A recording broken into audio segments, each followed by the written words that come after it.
Нұрсұлтан Назарбаевтың елде қадірі қашты ма? Биліктен кеткен соң қартайған экс-президенттің сөзі де өтпейтін болыпты. Халықаралық форумда сөз сөйлеп, кітап шығарып, күштеп тықпалап жатқанның да сыры сол болу керек. 16 желтоқсан тәуелсіздікті ойлап жүргенімізде Назарбаев Путинмен кездесуге Мәскеуге барыпты. Одан сана ешқашан бостандыққа талпынбайды деген осы шығар. Жалпы Нұрсұлтан президент шағында елде не істесе де Путинмен ақылдасып отыратын жаман әдеті бар еді. Сондықтан да Әбішұлының бұл сапарының да өз сыры бар дедік. Өйткені қартайған арыстанның қайраты қайтып, елде туыстары бірінен кейін бірі істі болып жатқанда Назарбаевтың Кремльге барып, базынасын айтқаннан басқа амал қалмады.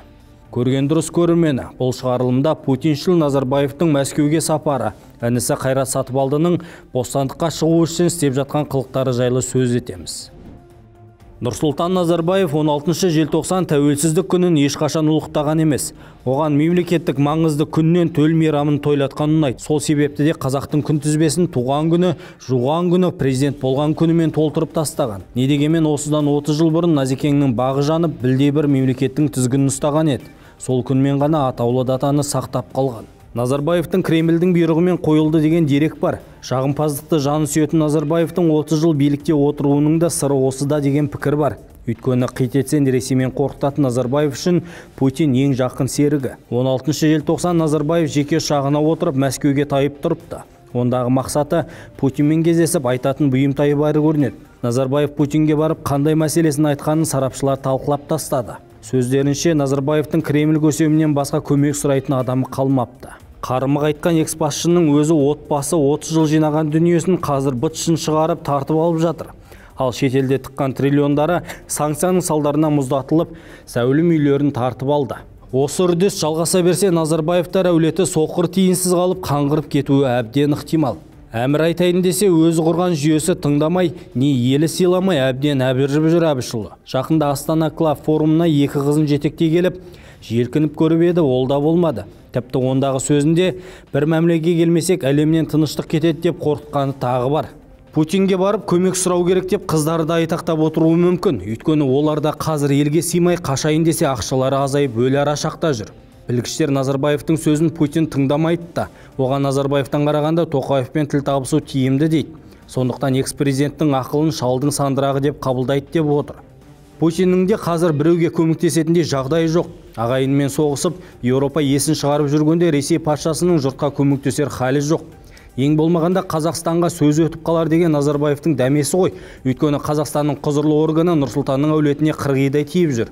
Күллі мүлкін тартып алып, бауырлары мен келінін абақтыға қамап қойды. Одан қалды қыздарына қатысты әңгіме көбейді. Туыстары демекші, аса ірі көлемде ақша жымқырып ұсталған немере інісі Қайрат Сатыбалды дүниесін мемлекетке беріп жатқан көрінеді. Ол кеше ғана 55 миллиард теңгесін мемлекетке қайтарыпты. Одан қалды миллиондап тыққан мүлкін бәске салып жатыр. Ондағы ойы бостандыққа сытылып шығу.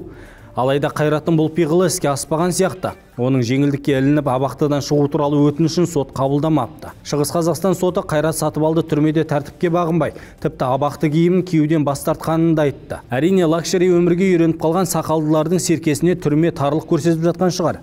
Алайда ақшасы барлар тарғапастың өзін жұмаққа айналдырып алады ғой. Бірақ Сатыбалдының абақтыда сарымай жеп отырғанын сотта біліп қойған шығар. Сақалдылардың лидер болып келген Қайрат Сатыбалды қазір Шығыс Қазақстандағы абақтыда.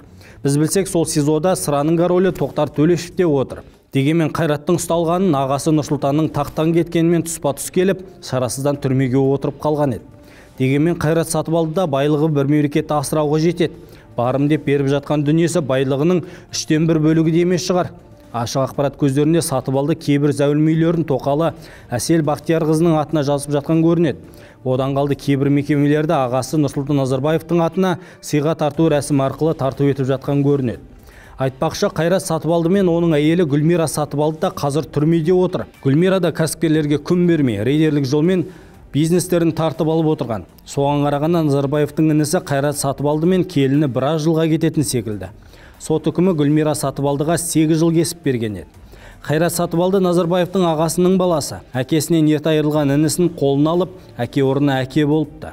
Қызғыштай қорғап, кәсіп бастап аяғына тұрып кетуіне көмектесті. Бұл туралы Назарбаев жақында шығарған кітабында ашық жазыпты. Онда Қайрат інісі заңсыздыққа жол бергені өкінішті, алайда оның еш кінәсі жоқ дегенге келтірді. Міне Назарбаевтың ішіне осындай әділетсіздіктер толып қапты. Ішіндегі өксігі мен өсегін Путинге ақтару үшін Мәскеуге барған болар. Одан қалды жақында бауырында о дүниеге шығарып тастаған еді. Не дегенмен бір аяғы көрдегі ақсақалдың осылай сандалып жүргені жарамайды. Қартайғанда адам алтынға жармасады деген қазақ тегін айтпаған. Айтпақшы, Назарбаев жақында жарыққа шығарған кітабын кездескеніне сыйлап әлек болып жүр. Мемуарында Нұрсұлтан Путинді мақтауын асырып тұрып жазған еді. Ол кітабын көмекшісі Айдос Үкібай арқылы беріп жіберген. Кремль көсемінің қолына жетпеген болып тұр ғой. Енді мақтауым жерде қалмасын дегендей өзі апарып қолына ұстатыпты. Нұрсұлтан Назарбаевтың кейінгі қылықтарын қоштасуы деп топшылап жатқандар да бар. Не дегенмен әдемі қартайғанға не жетсін.